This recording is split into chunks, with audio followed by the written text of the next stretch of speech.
since yesterday, we had a few discussions.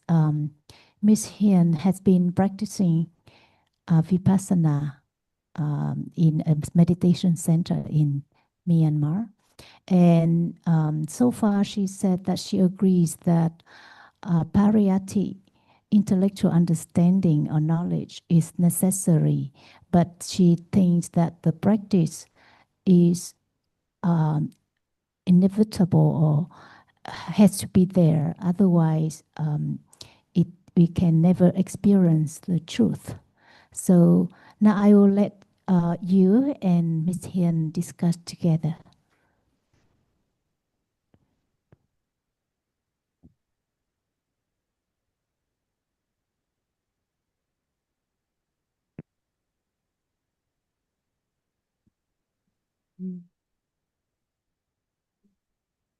Achan, Achan, Achan. Hello, Ms. Hian. Oh, Ajahn, my name is Hing. Can you hear me clearly? Yes, very clearly. Welcome to the group. And thank you for joining us. So, why is the practice you mentioned essential, and what is the practice?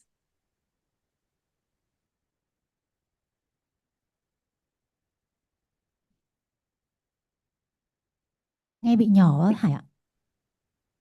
Because Tambak said that you think that the practice like you followed in Myanmar is essential, otherwise one cannot experience the truth.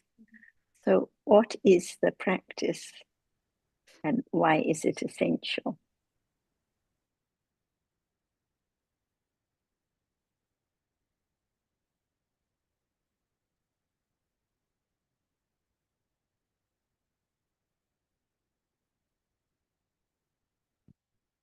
Okay, as I already discussed here, for me, the practice is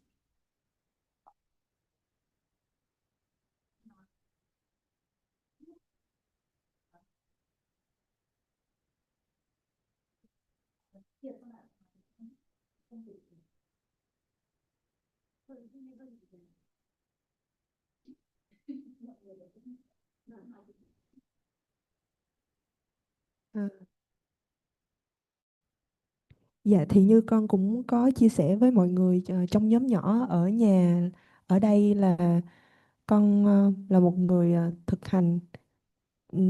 Con hoàn toàn giống như là chưa biết về pháp học cũng như là các thuật ngữ mà trong kinh điển Đức Phật nói về. Nhưng mà hồi trước á, khi mà con ờ,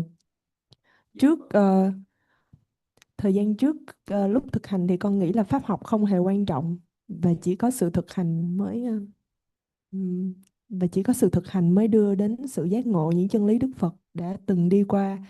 Nhưng mà rồi sau đó con đi một thời gian nữa thì con cảm thấy là pháp học cũng vô cùng quan trọng trong cái sự hiểu biết đúng đắn, để mình có một cái số tri thức đúng đắn để mới bắt đầu bước đi một cách đúng đắn được trên con. Và đến thời điểm hiện tại thì con vẫn giữ cái quan điểm đó. Và con cũng có một phương pháp thực hành cho mình, mà ở cái phương pháp thực hành đó thì đó là thiền tứ niệm xứ. Mà ở trong đó thì các bước thực hành của một thiền sinh đó là bước đầu tiên thì sẽ được trang bị cái chánh kiến đúng của lời Đức Phật dạy, giống như là tất cả những gì mà ta quan sát ở trong thân và trong bên trong và bên ngoài đều là những cái hiện tượng tự nhiên, không có ai ở đó để mà quan sát cả. Rồi bước thứ hai mới đến là giữ sự hay biết ở đó, hay gọi cách khác là giữ cái sự chánh niệm ở đó. Bước thứ ba là liên tục chánh niệm về những cái gì đang diễn biến trong thân và bên trong tâm mình. Thì rõ ràng con thấy cái sự thực hành như vậy nó rất là hợp lý, bởi vì bước đầu tiên là họ cũng bắt buộc mình phải có một chánh kiến nhất định về cái sự thực hành, chứ không phải là đâm đầu vào và thực hành ngay. Thì con thấy những gì mọi người đang đang làm ở đây cũng giống như cái bước đầu tiên mà cái pháp hành của con đang thực hành, là trang bị cho mình một cái chánh kiến, những cái sự hiểu biết đúng đắn về những lời Đức Phật thật sự đã để lại là gì. Ờ, nhưng mà đối với con, nếu mà không có sự thực hành nhận biết liên tục và đều đặn cộng với lại cái chánh kiến đó thì thật là không thể, ờ, con chưa con chưa thể suy xét, và con cũng chưa bước đi đủ lâu trên con đường của mọi người để có thể hiểu là làm sao những cái sự hiểu biết nó có thể khởi sinh. Dạ. Thì con xin dịch lại bằng tiếng Anh nè. Nãy giờ nói gì? Um, I've been working in the path for almost like 10 years over. And the first phase of the path, I just realized I have an opinion that knowledge or intellectual knowledge of the Buddhism is not very important, and that you just need to practice, and then you will gain the practical realization. But working for quite a long time, I realized that the intellectual knowledge is also very important. And until now, I still keep that opinion that we need to have both like knowledge and the practice also. And for me, I also have my own practice in Vipassana, that is I'm aware of the mind, and the practice is that you have three jobs of the practitioner to follow. The first one is that you need to have the right view and right attitude. And what is right view there? Right view, they prepare for us the knowledge of the Buddha. They ask us to follow, to have to know about the knowledge before we come to the second part, that is aware. Keeping the awareness in every moment, every activity that we do in everyday daily moment. And the third is that we need to continue to be aware about what is happening with that right view of the first job of the yogi job. So I think that in order to gain the actual realization of the Buddha, we need to have both the knowledge and the practice. And I am very new here, so I'm very confused about what you guys are like. No, I'm not saying that the way that you share is so profound. I'm hearing Miss Tam and Miss Hua and Miss Tan here sharing, and I'm so like grateful for their knowledge of the truth of the Buddha have set for us. But still, I have a question. Why could we have gained the actual knowledge if we don't have any kind of practice? Just like learning the knowledge. Yes, Acha, that's my sharing. Thank you for listening. Thank you very much. That's a very good introduction. So I appreciate your sharing. So we're all talking about the understanding of the truth. So the understanding of the truth has to be now. I'm sure you will agree, because there's no other moment. So all the Buddha's teachings are for the understanding of the truth, not just for theory or intellectual understanding, but to understand what is true at this moment. So for example, let's discuss what is true at this moment. Is seeing now true? Is it true that there is seeing now? Is it true there is hearing now? Is it true that there is thinking now and confusion now? These are different dhammas or realities that the Buddha taught. And each one, the seeing now, what is seen, the hearing, the sound heard, the thinking, the confusion, the Buddha taught that they are all anatta. So this is the essence of the truth, that there are just different realities, those that experience an object and those that don't experience anything, like the sound or the visible object, arising and falling away, each one anatta. So it's not I that can be aware, or I that can see, or I that can hear, or I that can keep awareness, or I that continue to see or hear or think or be confused, because each of these dhammas arises by conditions, not by our will. So is there anyone to be aware of the mind? Or is awareness like seeing now or hearing now by conditions and falls away? Because the Buddha taught that whatever arises falls away instantly. So how can awareness or seeing or confusion last? The confusion a few moments ago, long, long since gone. At a moment of seeing, no confusion. A moment of hearing, no confusion. At those moments, no awareness. Awareness cannot arise of seeing or hearing. So we learn the truth about different kinds of dhammas, not just to be an expert in theory, but for the sake of beginning to understand that what arises in life, the nama dhammas like seeing and hearing and thinking, and the rupa dhammas like what is seen, the visible object, or the sound, or the hardness touch, they're all conditioned, all anatta, none of them belonging to me. So the truth is, no I, no me to be found. So this is why we consider a little more about what is true now, for the letting go of the idea of a self that can control, that can be aware, that can make awareness last, that can understand the teachings, that can do anything. Each Dhamma is not in anyone's control at all.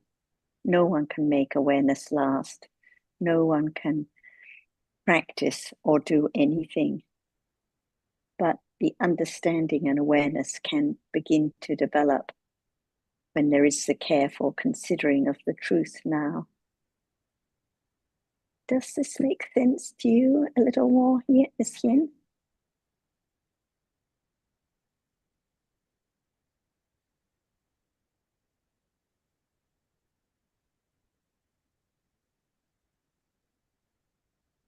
Ờ, những gì cô nói rất là tương đồng với những gì các cô ở đây giải thích cho em ạ.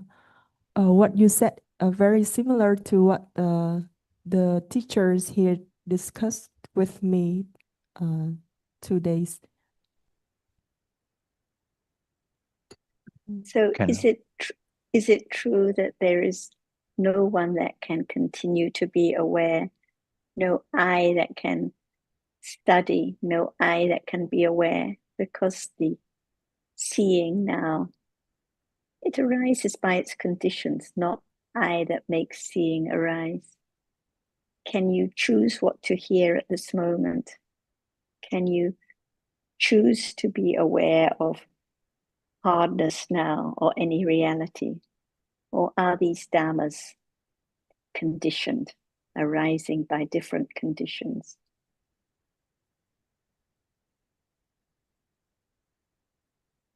Ờ,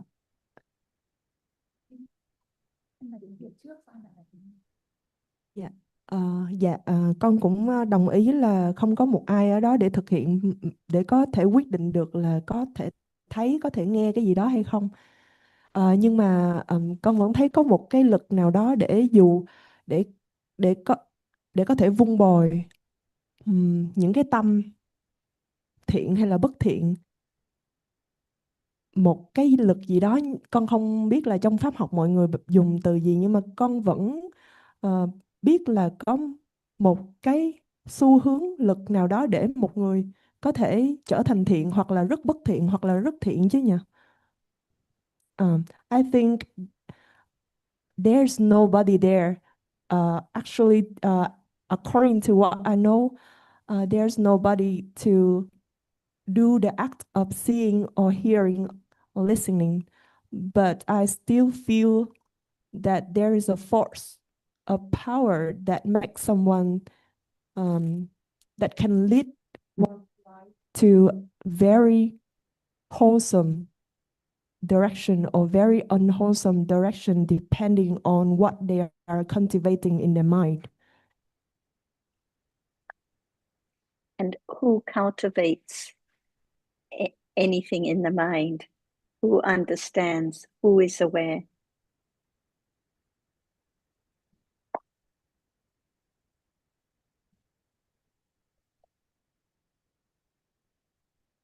Con biết là không có ai cả. Nhưng mà vậy thì câu hỏi đặt ra là làm sao một người có thể vun bồi cái gì đó? Cái này là một câu hỏi của con. Nếu mà trong pháp học của mọi người dùng một cái từ nào đó là vun bồi cái gì đó, thì những nhân và duyên gì làm được cái điều đó, thì đó là những gì con đang nói về. What I'm talking about is I don't know what in your Dhamma knowledge, what we can call the force making someone doing something very repeatedly until it become a tendency. That's what I mean. And that is a question. And can you choose not to have confusion now? Can you choose to have awareness now? Can you choose what force will arise right now?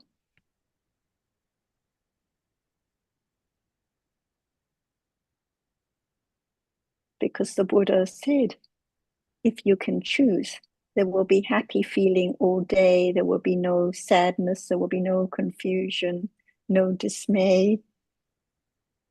But he taught that all dhammas are anatta.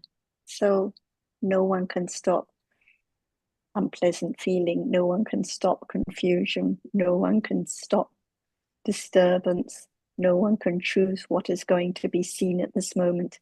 If we could choose, it would just be a pleasant object that's seen all day, a pleasant sound that's heard all day. But who can choose anything in life? Who can choose what force arises? Because even the wholesome states, the kindness, the generosity, the understanding, they arise by conditions, not because I want to have metta all day, or I want the good force to be continually aware. This is clinging to I that just leads to disappointment and confusion when it's not the way we would like it to be.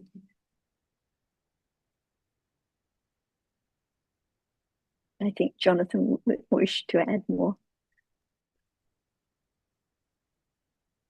Well, I'll just say a couple of words before passing over to Tanajan. And thank you for the sharing with us. And what struck me when I heard what you were saying was the idea that that the wholesome mental states can be developed at will. In other words, that it's up to us whether the mental states are wholesome or unwholesome. But this is not the Buddha's teaching. The core of his teaching is that all conditioned realities, including mental states, arise by conditions. That means that we cannot choose to have wholesome mental states like metta, karuna, respect, or awareness and understanding, because these mental states can only arise when the conditions are there for their arising. Especially awareness and understanding. And awareness in the Buddha's teaching is not the conventional idea of paying attention to something. I think you talked about continually being aware. This is a common idea that people have from a superficial understanding of the Buddha's teaching. But it is not the essence of the Buddha's teaching at all.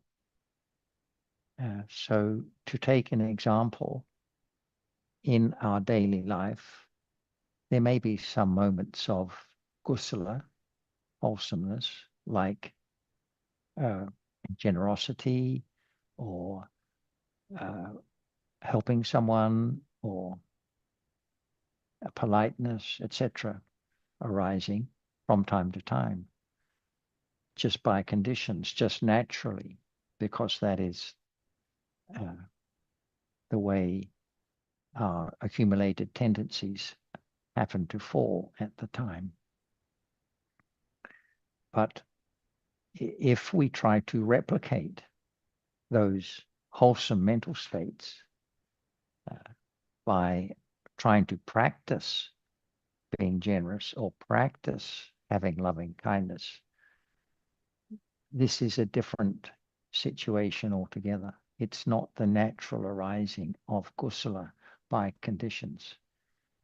It's us wanting to have more kusala. And so the practice is motivated by the unseen wish for more awareness and understanding, or more kusala of different kinds. And this is the point to consider. When the Buddha gave his teaching during his lifetime to his listeners, they often became enlightened at the end of the teaching. I don't know how familiar you are with the actual suttas, but if you have the opportunity to read them, in fact that the Buddha's teaching was not a teaching to practice, but it was a teaching of the description of the way things are at the present moment, about different conditioned realities. And the reason that his listeners were able to become enlightened at the end of the teaching is that they were considering the true meaning of what he said, not because they were trying to practice something they had heard.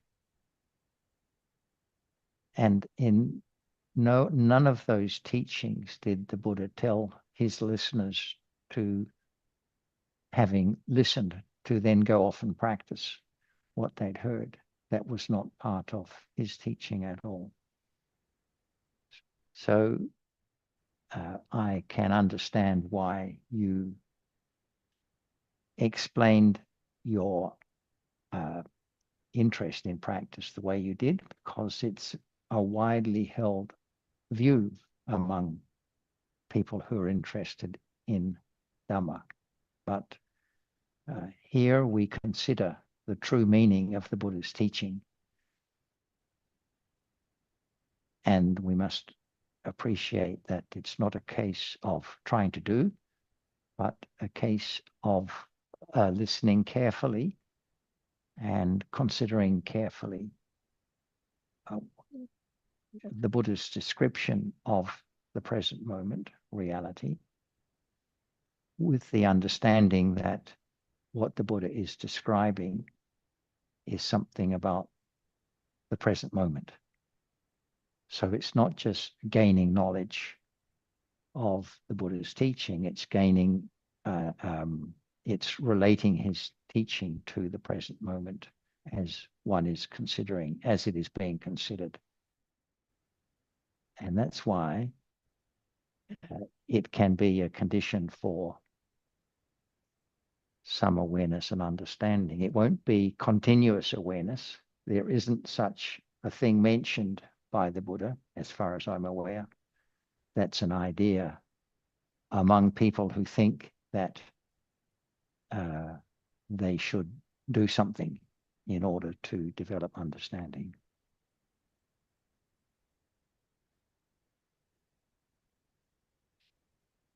I'll pause there. Do you have any question or comment before we invite Ajahn to speak?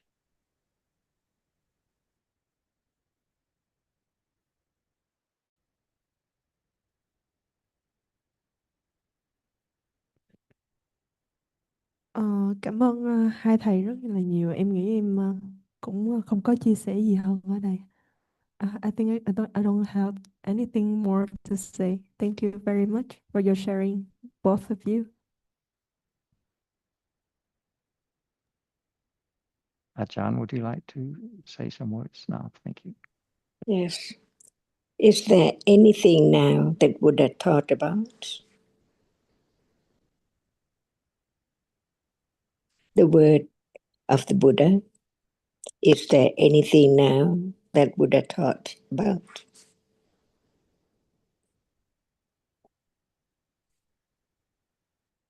Is there anything now that Buddha taught about?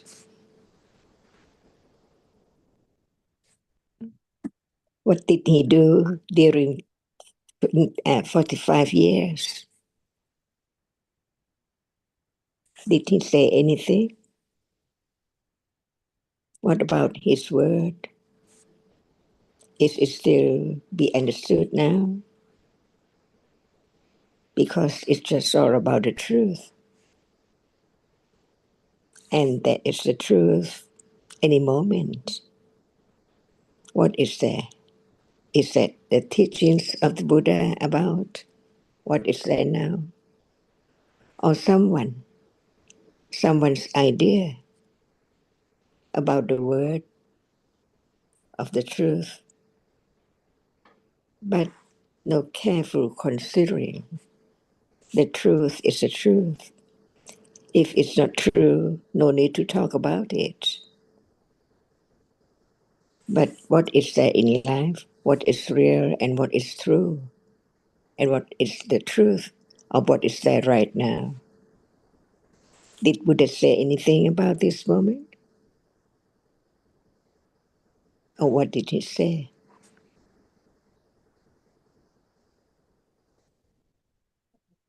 Not any word at all, or some words that you have heard.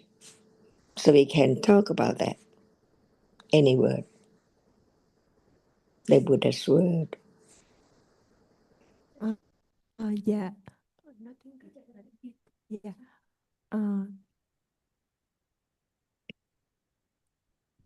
Con nghĩ là Đức Phật chỉ nói về những sự thật và những sự thật chân đế, những sự thật giúp con người thoát khỏi sự khổ và vòng luân hồi. I think the Buddha just talked about the truth that set the people out of the samsara. Acha. So what word?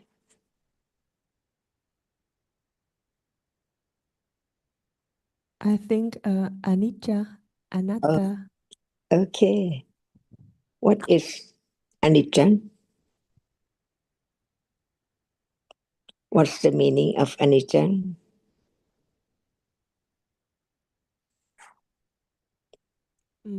Dạ, vô thường là tất cả các pháp đều không thường hằng, có sinh và có diệt. I think the impermanence means that nothing in this world can last. It born and it will die. Is this moment real? Is it a reality? Now, is there any reality now?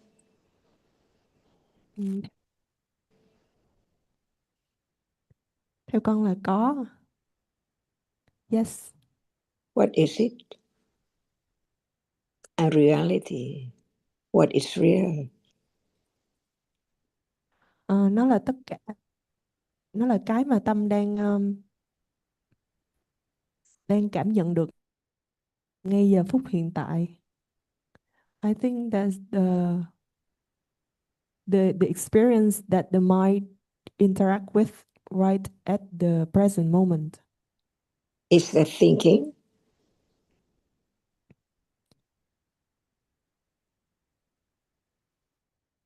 Yes.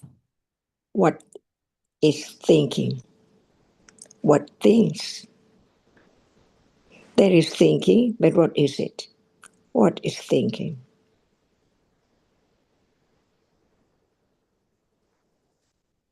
Con nghĩ là suy nghĩ là một thực tại. I think thinking is an experience that is happening. Does it arise to think?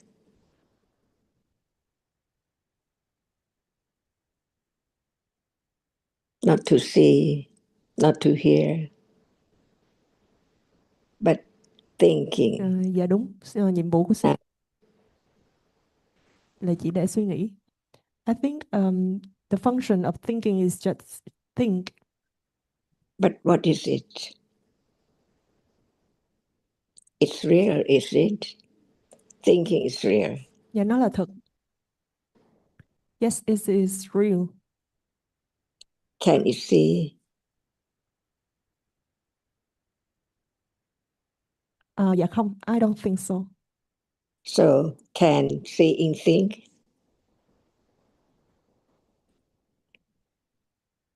Dạ không, I don't think so. Are both of them real? Dạ đúng, yes. So when it's real, how does one know that it's real? It's there, seeing. Bởi It's vì there, nó là cái mà thinking. trải nghiệm ngay giờ phút hiện tại, ở ngay tâm mình nhận biết được. Because it's happening real time in the mind.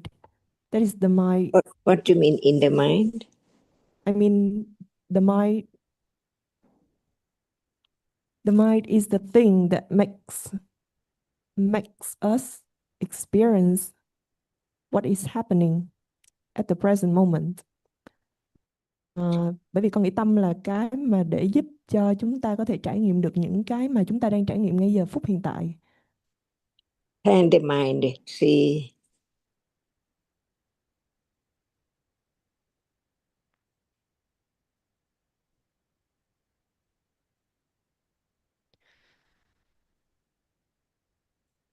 There is Thì seeing có right tâm thấy now. mới thấy được. I think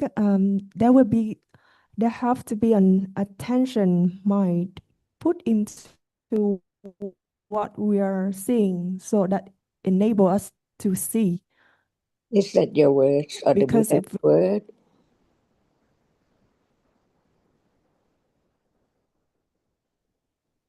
Is that your words or the Buddha's word?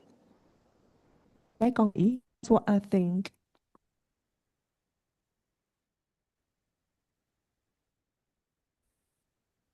Is it yours or is it the Buddha's word? The mind, what is it? As Buddha's word. And what's your word? The same or different? That's what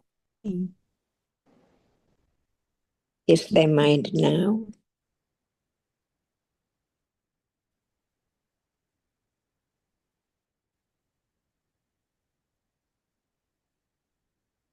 dạ có, yes, it is.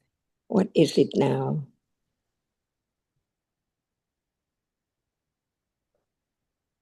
One mind or many minds or what? Con thấy đang có tâm chuẩn bị.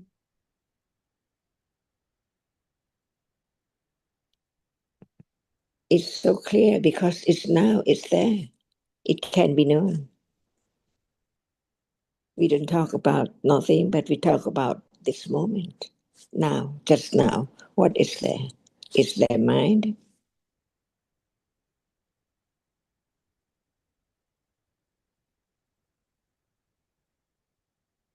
What did Buddha say? Dạ có. Yes, I think must have some mind. What is it now?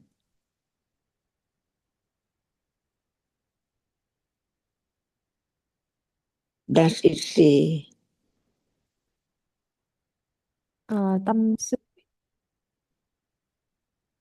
Tâm không thấy. There's the mind that is thinking now, and the mind cannot see. So it's thinking the mind, and seeing is not the mind.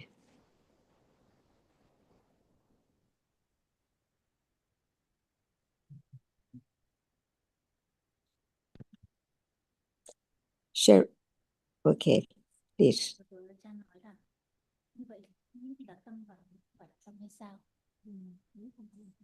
Vừa rồi Achan nói là cái suy nghĩ thì là tâm, mà cái thấy thì không phải là tâm hay sao? Dạ, con nghĩ cả hai đều là tâm ạ.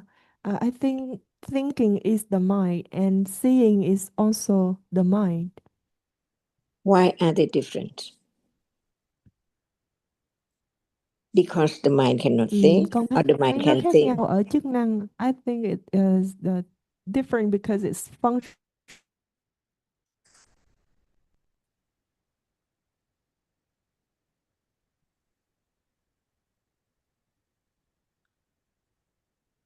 Is seeing mind, hearing mind, thinking mind? Our mind is only thinking.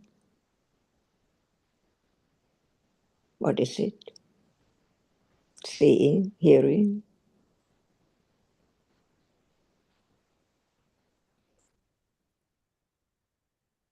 Can a flower think? Can a flower see?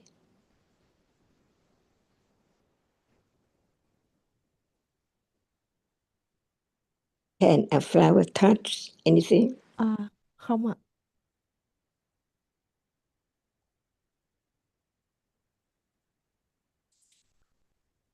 Không, the flower cannot touch.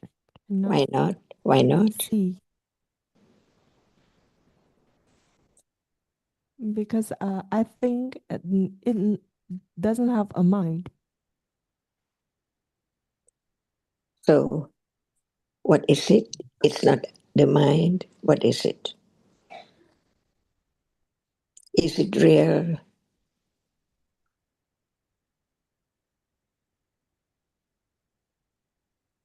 That's why we do not study the teachings of the Buddha carefully enough to understand just one reality or one word about reality only carefully to really understand the ultimate truth of reality. Each one now is real, but no one knows what are they.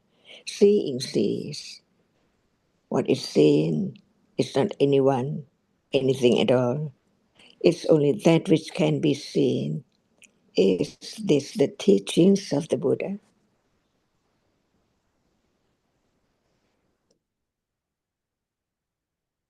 There is seeing right now. It arises to see. So what is seen is not seeing. Both are real, but they are different. So what is Dhamma? Is the Dhamma at moment of seeing? Is there any Dhamma at moment of seeing?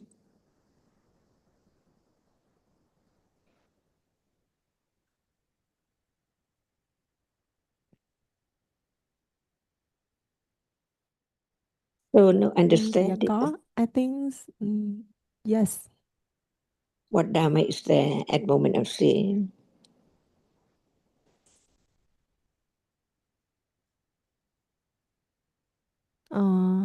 I can name some like seeing is a Dhamma. The object of seeing is the Dhamma, and the eyes also one of the Dhamma. Yeah. So what is meant by Dhamma? Seeing is Dhamma. That which is seen is also Dhamma. The eye is also Dhamma. So what's the meaning of Dhamma? What does it mean, Dhamma?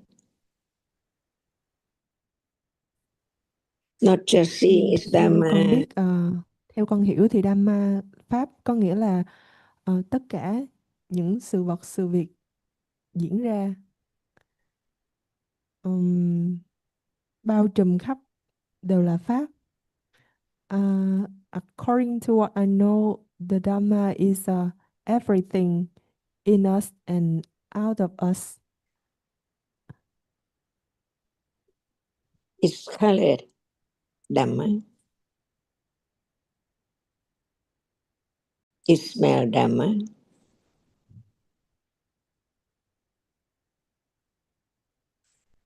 It Dạ có. taste I Dhamma. think all of them is Dhamma.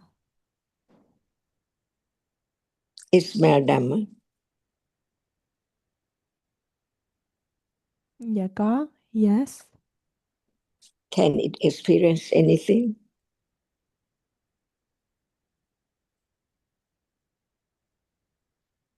No. Can it be anyone's smell?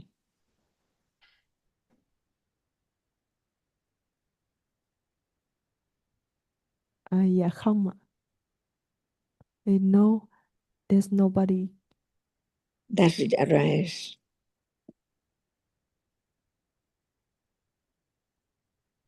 Dạ có. I think yes. Does it fall away? Yes. So whatever arises falls away, isn't it?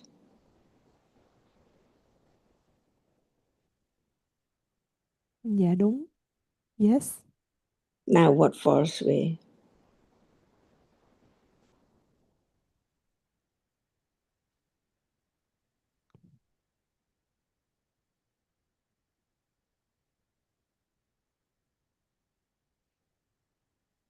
Nothing fall away?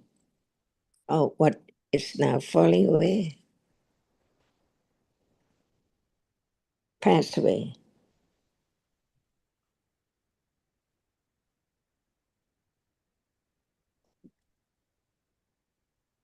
What's the word of the Buddha?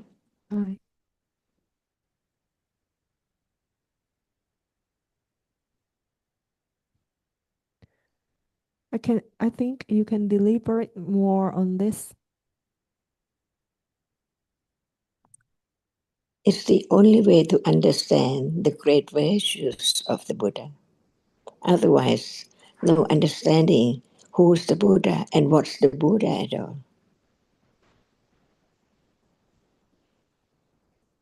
Just the Buddha and say anything which it's not the word that he taught in 45 years. So, did Buddha teach anything? Dạy về những sự thật để chúng ta vượt thoát khỏi khổ đau. I think the Buddha teach about the truth that make us free from the suffering. Did he say the word Dhamma? All Dhammas are anatta. What does it mean?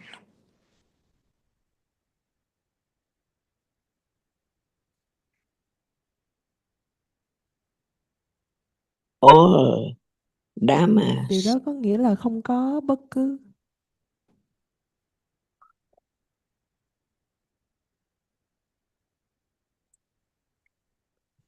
Dạ không có bất cứ một cái pháp nào tồn tại trên đời có cái tôi hiện hữu ở đó. I think when the Buddha said about anatta, he means that there's nothing in this universe that has an I that is permanent. Not just the word anatta, he did say all Dhammas are anatta.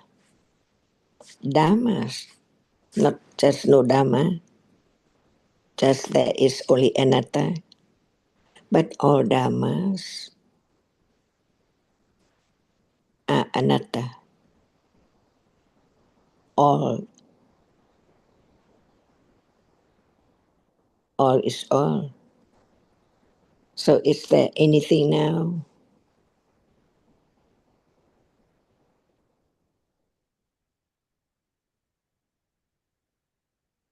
This is the moment, this is the only way to understand the teachings of the Buddha. Just about everything now, which has been covered up. No understanding of the truth of this moment as it is at all. Even it's there now and now and now. So now what is there to be now?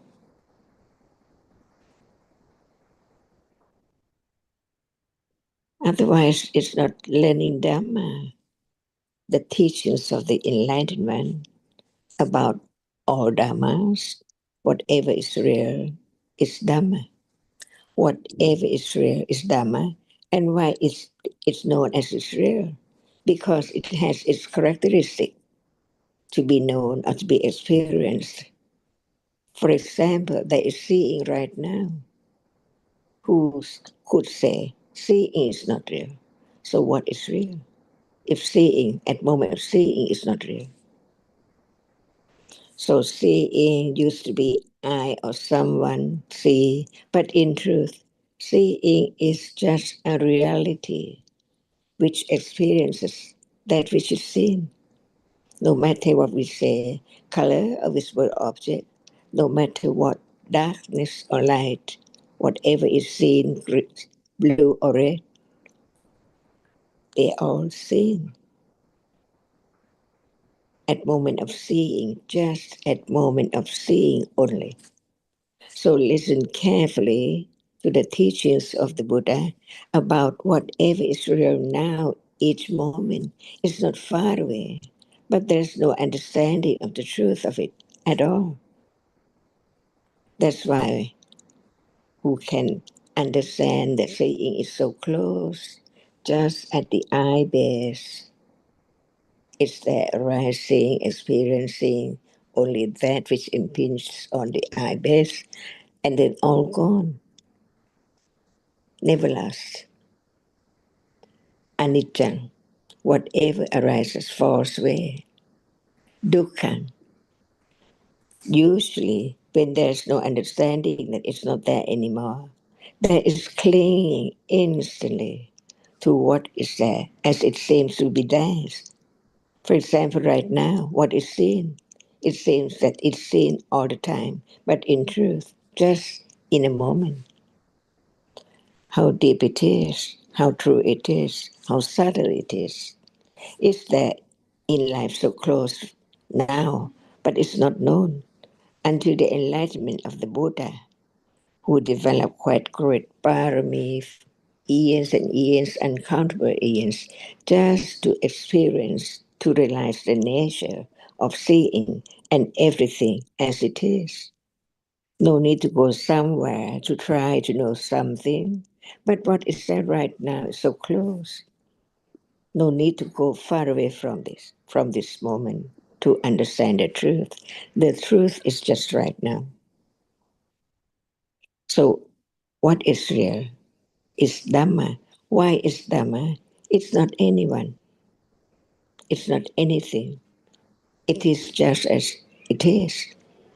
Visible object cannot be sound, cannot be smelled, but it's so real when it's there seen that it's a reality.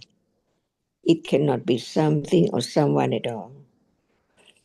Thinking about the ultimate truth, so very deep. What is seen is just black and white and brown and red. No one there at all. How come to be Kun Tambak is seen and who's on the screen is seen? Impossible.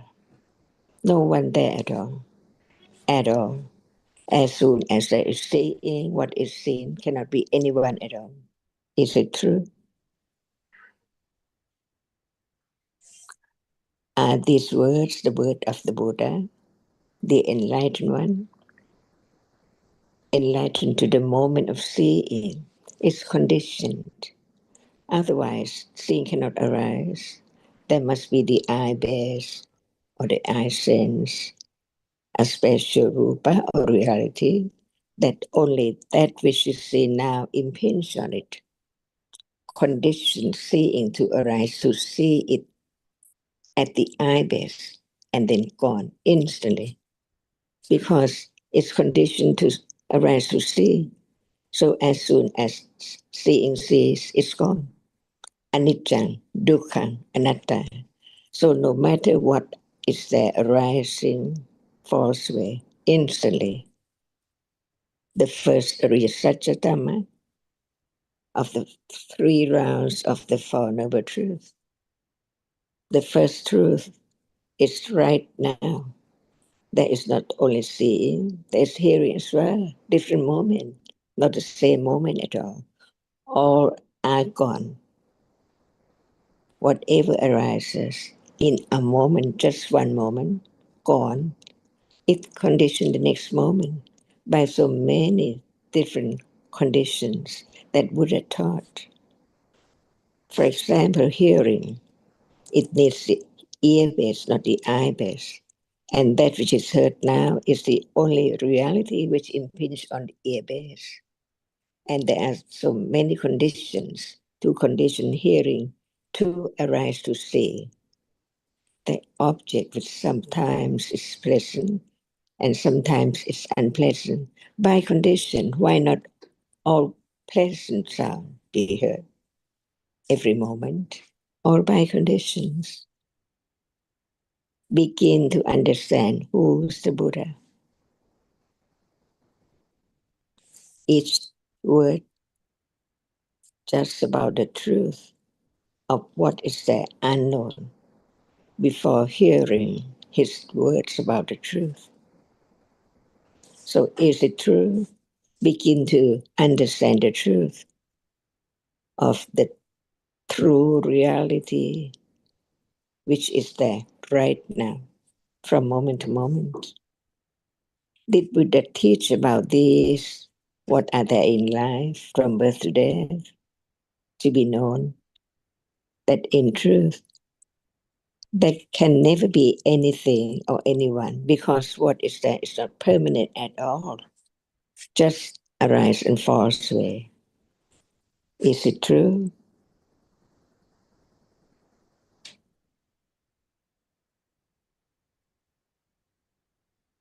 Begin to enroot the truth, the understanding of the truth that is so true. Be true to the truth, Satya Parami. Why do we listen to the truth? To understand the truth, to realize the truth, to let go. The very, very moment of no understanding of the truth at all, ignorance, attachment, or Adam, as someone or something, but in truth, all Dhammas, whatever is real, has its characteristic to be only such reality, and gone as soon as it has risen. From moment to moment, from the first moment in life to the last moment in life. Is it true?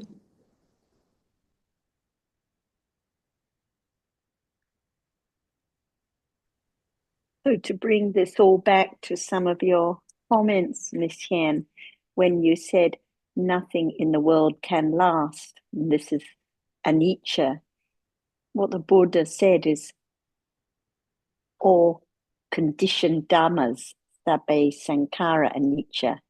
So instead of just saying nothing, we have to understand what are the conditioned dhammas.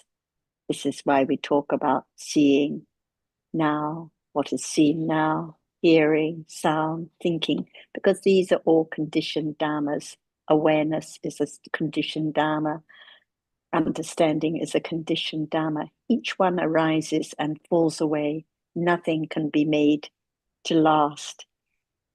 And when we talk about the mind, you mentioned several times thinking is in the mind. I'm aware of the mind. We we need to be aware of the mind. The mind actually is each moment of experience. So at each moment of life, there is a reality, citta in Pali, that experiences the object, is a chief in experiencing. So seeing is a citta, hearing is a citta, thinking is a citta. Each one arises and falls away instantly. They are sabbe sankhara dhammas. They are dhammas too, that are conditioned and fall away instantly. So thinking is not in the mind. I cannot be aware of the mind because these are dhammas that arise by conditions, fall away instantly. So seeing is a citta, hearing is a citta, thinking is a citta. As you agreed, there is no one here, no one in any Dhamma, so no one that can be aware of the mind or of seeing or of the visible object. Awareness can be aware, but it's not my awareness. It's not I who am aware. And awareness is also a conditioned Dhamma that arises and falls away. So when you mentioned the 3 points or the 3 jobs of the practitioners, the first one you said was that you must have right view, but no one to have right view, because right view, panya cetasika or samaditi, it's also a conditioned Dhamma. It's also impermanent. It also doesn't last. At this moment, is the right understanding? Perhaps for a moment, and then it's gone, and then there is ignorance as usual, no understanding at all, or maybe wrong understanding. So each reality we talk about is conditioned and gone instantly. And as you agreed, no one there, so no one who can have right view. It doesn't belong to anyone. It's a mental factor, a cetasika that arises by conditions and then is gone. No one to keep awareness. This was your second factor. Sati is conditioned. It arises with all wholesome cittas and falls away. No one can keep it because there is no one. No one can make it last because it's conditioned and anicca, like all other conditioned dhammas. So no one to keep it, no one to do awareness because there is no one. How can anyone do anything? Awareness arises at the conditions and then it's gone. And the third one was we continue to be aware in every job. But again, no we that can be aware, no we that can continue to do anything. So the point of studying dhammas or listening to to the truth about different dhammas, like seeing now what is seen, hearing what is heard, is to begin to understand there really is no one who can do anything, no one who can be aware, no one who can keep anything, no one who can have knowledge or have right view. Just different dhammas arising and falling away, not in the mind, because the mind is at each moment of experiencing, seeing now, hearing now, thinking now. So little by little, by considering what is true at this very moment, thinking, doubt, confusion, annoyance, they're all different dhammas, each one gone instantly, not my confusion, not my doubt, not my pleasant feeling. Who can control at this moment whether there is pleasant feeling or unpleasant feeling, whether there is doubt or right understanding? It just depends on conditions, all anatta. And this is the understanding to the letting go of the great burden of the idea of I, a self that can control life, that can make awareness arise, that can make it last, that can make life be a certain way. But it cannot be like that. And that's why all conditioned dharmas are impermanent, and each one is dukkha, unsatisfactory. Seeing is unsatisfactory, hearing is unsatisfactory, even understanding is unsatisfactory because it's gone instantly and it cannot be made to last. It cannot be made to stay for even a moment. So the understanding of dhammas, it leads to the understanding of the impermanence of dhammas and the unsatisfactory nature of dhammas, because not in anyone's control, even for a moment. So this is why we discuss a little more about the truth, or the letting go of the burden of self, self that can do anything, self that can be aware, self that can practice. And this is the teaching of the Buddha. All conditioned dhammas are anicca, dukkha, and all dhammas are anatta.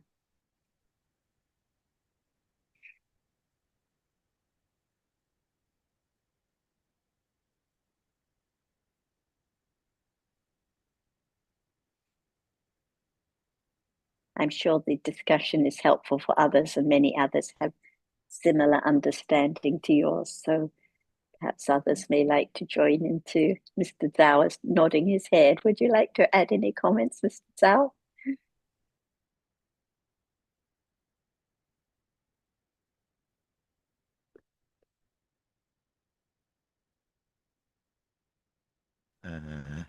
Thank you, Hunsara, for giving me an opportunity to say something.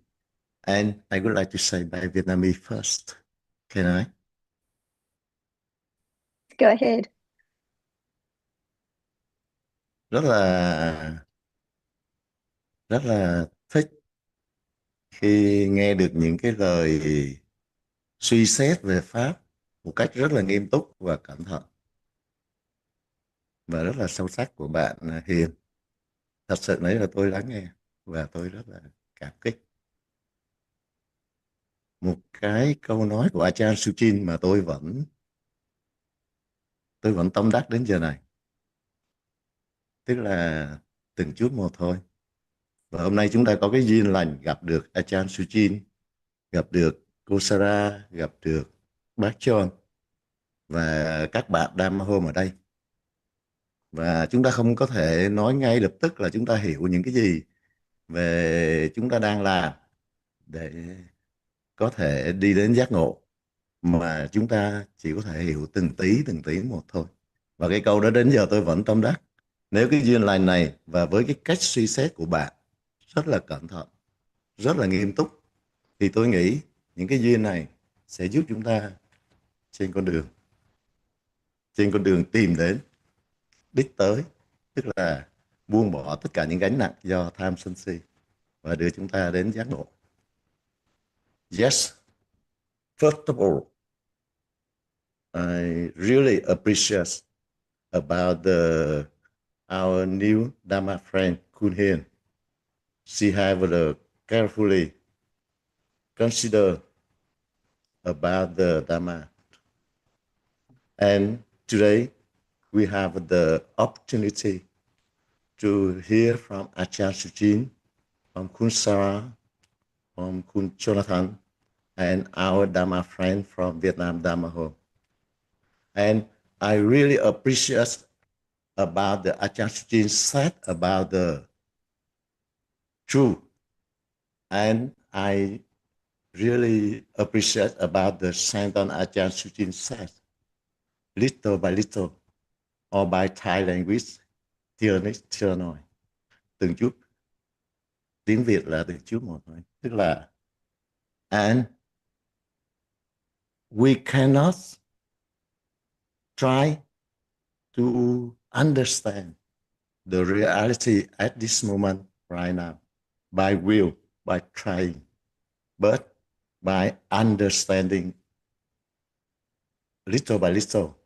And the very, very nice opportunity we have Ajahn Suchin here, Kun Sarah, Kun Jonathan, and Vietnam Dhamma Home have many, many experience. They help us to understand what we have, what we need, what we understand about the way.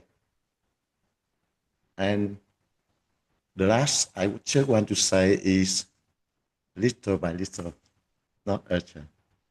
And thank you, Khun Sarah, for having me to say anything. Thank you, and Happy New Year.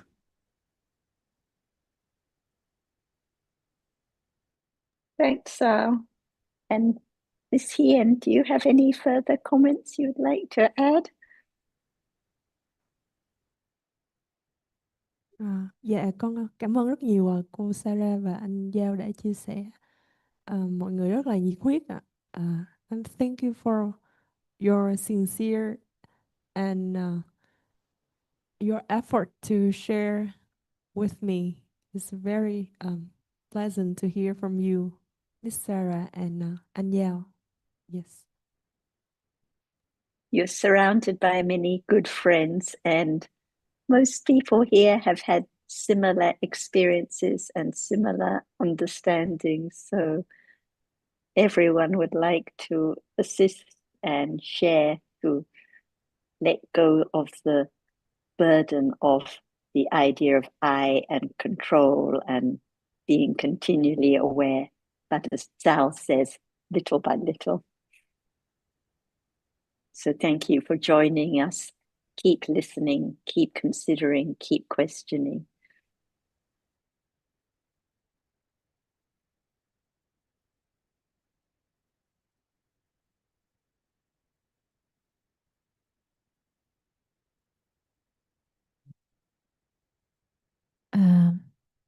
Yes, I think now Sister Tang has a question also. Con mời cô.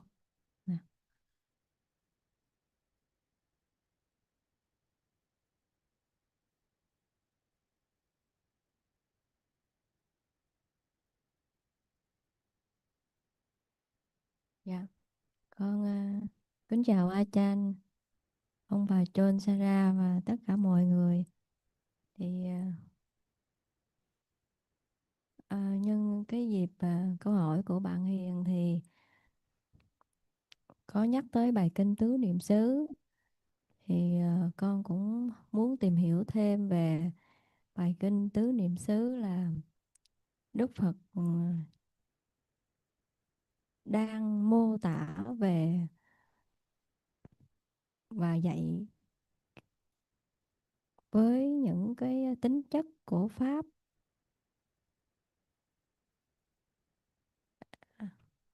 trong cái sự mà gọi là chánh niệm và tỉnh giác á. Tỉnh giác nó như thế nào ở ngay cái đời sống bình thường mình.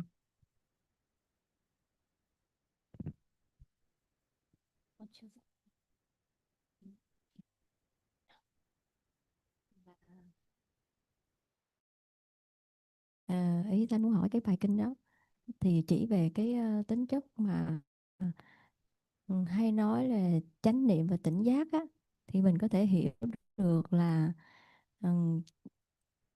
chánh niệm nó ở cái mức độ mình có thể ở ngay cái đời sống á, như thế nào là cho nó đúng với cái chánh niệm ở trong bài kinh đó.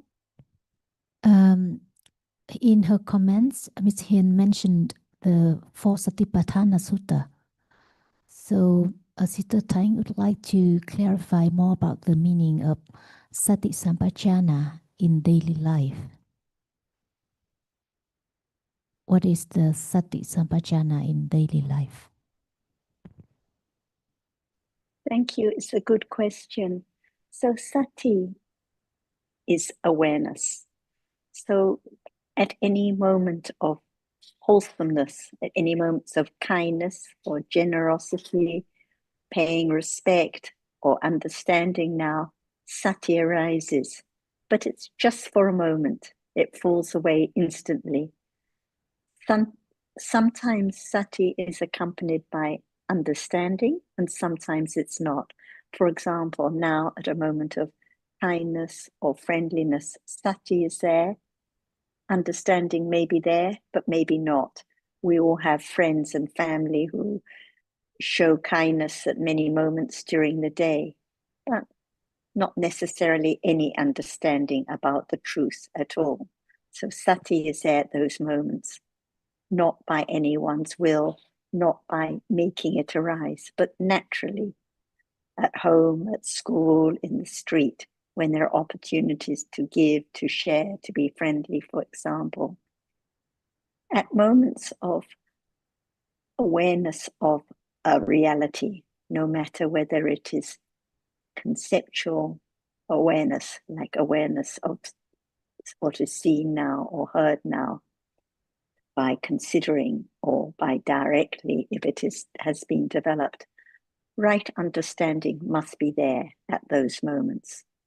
Right understanding is panya, cetasika, or we can say sampajanya. Sampajanya is another word for panya, cetasika. So, Dhamma Sutta, it's talking about the development of awareness with right understanding of dhammas, of realities. This is why Ajahn kept asking, what is Dhamma? What is Dhamma now? Because if we say nothing in the world can last, or it's in the mind, what does this mean? Without understanding what is Dhamma now, what are the namas, dhammas, the dhammas that can experience an object like seeing, hearing, thinking, pleasant feeling, unpleasant feeling, and the rupa dhammas, those dhammas that don't experience anything, like the sound that is heard, the hardness that is touched now.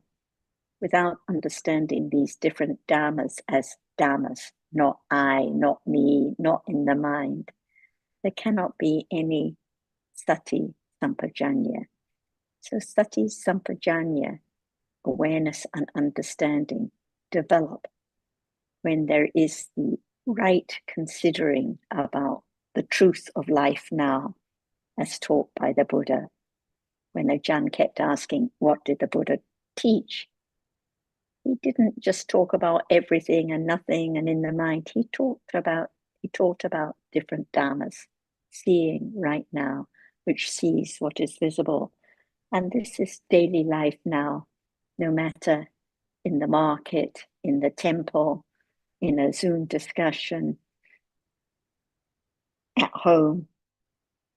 There are different dhammas arising and falling away. Seeing is just the same in the meditation center, in the temple, in the market, or in the Zoom discussion.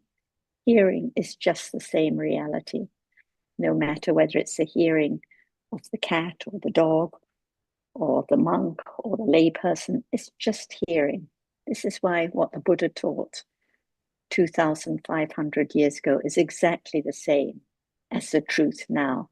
Hearing is hearing. It hears the sound. It's not I that hears the sound. It's just a Dhamma which hears the sound. So the awareness with right understanding begins to develop from the careful considering about these Dhammas.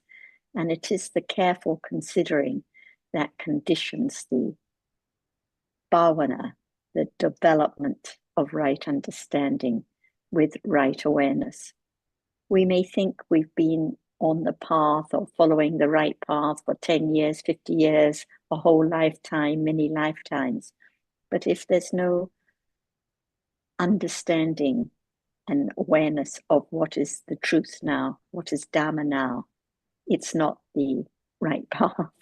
So the right path has to begin with the careful considering and understanding of different dhammas now, each one anatta.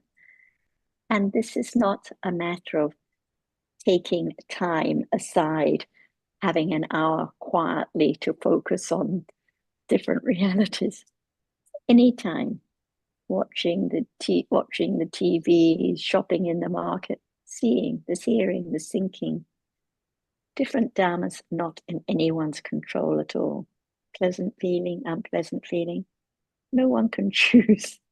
It just depends what is conditioned to be to arise. And whether awareness and understanding arise or not, it's not by one's will, it's by conditions. So letting go of the idea of self, the big burden, makes it possible for understanding with awareness to begin to develop naturally, not by anyone trying or doing anything. As soon as there's trying or doing, selecting an object, trying to observe, thinking one needs to be in a quiet place, in a special posture, this is the following of the wrong path. It's the path of wrong understanding with the idea of I that can do something, that can control or be aware. So the satipatthana objects that are talked about in the sutta and throughout the Buddha's teachings are different dhammas to be understood naturally. Like Jonathan said, is the Buddha didn't say, do this, do that, follow a practice. He taught about the truth of different dhammas, different rupa dhammas, different vedana, all kinds of different dhammas, to give an opportunity for understanding to develop. If we've never heard the Buddha's teaching, if we've never heard about different realities, never considered or read carefully, it's impossible just by one's own way of thinking for awareness to develop. And this is why Ajahn said, is this what the Buddha taught, or is it one's own idea? Because we're used to following our own idea of keeping awareness or continue to being aware or understanding what's in the mind. But this is not what the Buddha taught. He taught about different dhammas, different namas, different rupas arising and falling away by conditions, and beginning to understand each one as a dhamma, as anatta, gone. It doesn't matter whether there is confusion now or understanding or seeing or hearing. They're all impermanent dhammas, all unsatisfactory. Understanding can begin to understand any dhamma that appears naturally.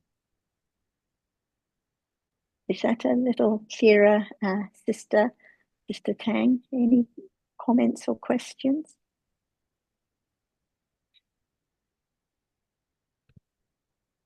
If I could just add a brief word before you make any comments or question. I think as Sarah has explained, sati sampajanya refers to a moment of understanding of realities, understanding the true nature of what is real at the present moment. So instead of sati sampajanya in daily life, we could just say understanding of realities in daily life. It's not a special kind of awareness. It's just the same awareness performing its function and arising together with panya. So it might be, and we say in daily life. Why do we say in daily life? Because true awareness and understanding arise by their own conditions, and not because someone is wanting to have them arise, not because someone is doing a practice which is calculated to create some better conditions for awareness and understanding. It's, in other words, it's understanding arising naturally by conditions. It is the same as saying sati sampajanya in daily life. Thank you.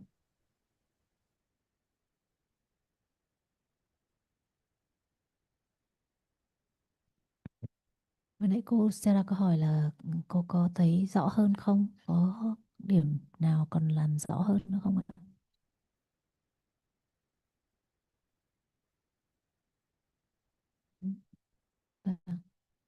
Dạ, thưa cô Sarah, thì như cô vừa giảng thì ngay trong đời sống hàng ngày cũng có thể có những cái chánh niệm không sinh kèm với trí tuệ, những khoảnh khắc chia sẻ hay cung kính giúp đỡ người khác. Nhưng mà nếu mà nói về Satipatthana, tức là chánh niệm sinh kèm với trí tuệ, thì phải được nghe những thực tại hay lời dạy từ sự giác ngộ của Đức Phật. Thì cái mà gọi là chánh niệm tỉnh giác ấy, nó cũng là những pháp đang sinh khởi trong đời sống hàng ngày. Nhưng mà những thời điểm nó được hiểu đúng với bản chất của nó, thì con hiểu là dù cái chánh niệm tỉnh thức hay là cái chánh niệm không sinh kèm với trí tuệ thì nó đều sinh khởi do duyên chứ không thể tự tạo ra được ạ. So according to your explanation, the sati can arise at any moment of kusala in daily life, such as being kind or helping the others. But the understanding, the sampajana, or yes, can only arise with previous listening to the Dhamma, hearing the explanations about the Paramattha Dhamma. So any kind of reality standing occurs naturally in daily life, and can any moment or any object to have sampajana is my understanding.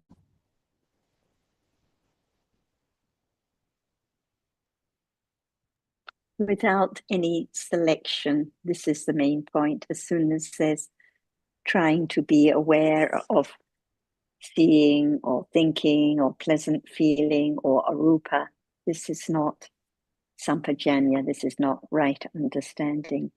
There are two kinds of right understanding. There is the understanding that is that arises in the development of samatha bhavana, but here, when we're talking about satipatthana, it is referring to the right understanding of dhammas, of realities as dhammas.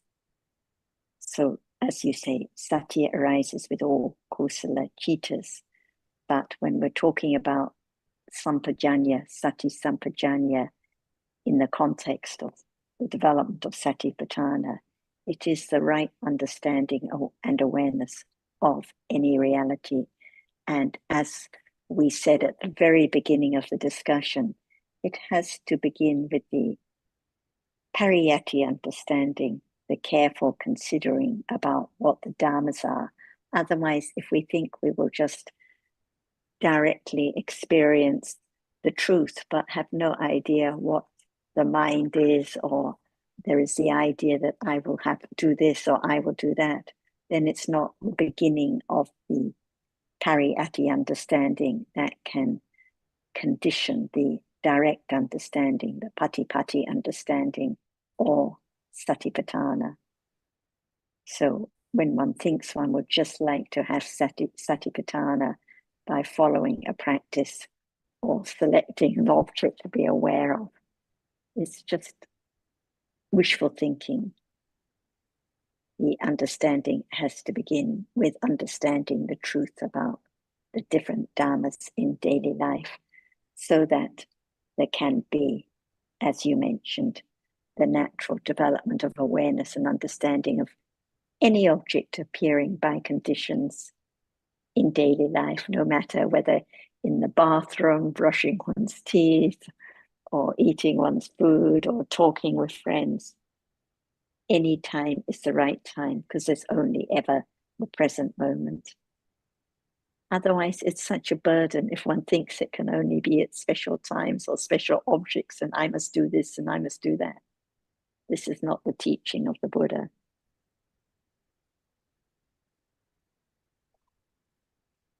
And there's not much time, so let's see if, I'm sure Ajahn would like to add more. Ajahn. Is there sati now?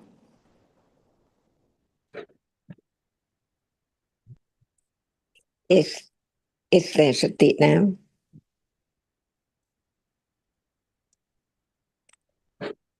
If there's no answer, can it Thưa, be hiện giờ không Satipatthana? có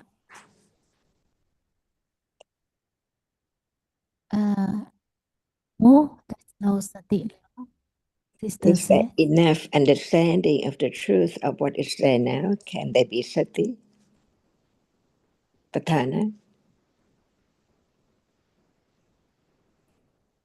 No understanding. Hiểu ở mức độ tư duy cũng chưa đủ ạ. Even intellectual understanding now is not sufficient. That's why there are no conditions for Satipatthana to arise yet, because understanding is not enough to understand what is meant by Satipatthana. See what is Thana and what is Satipatthana. Each word just talk about what is there right now. When it's not understood at all, it cannot condition Satipatthana or any moment of understanding. So without understanding, there cannot be any Satipatthana, the second round of the Four Noble Truths. That's right. It needs to have understanding enough to condition the moment of not forgetting about what has been learned and considered, enough to condition moment of understanding directly of what is there right now. Because we talk about seeing, it's real, but no moment, no moment of understanding directly yet. It's see, that's all.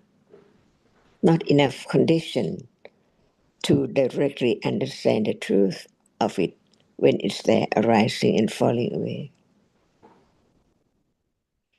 That's why it's not quite easy subject to talk about carelessly, but to understand little by little, truthfully, to condition firm confidence of the truth, to condition moment of instant direct understanding of what is there.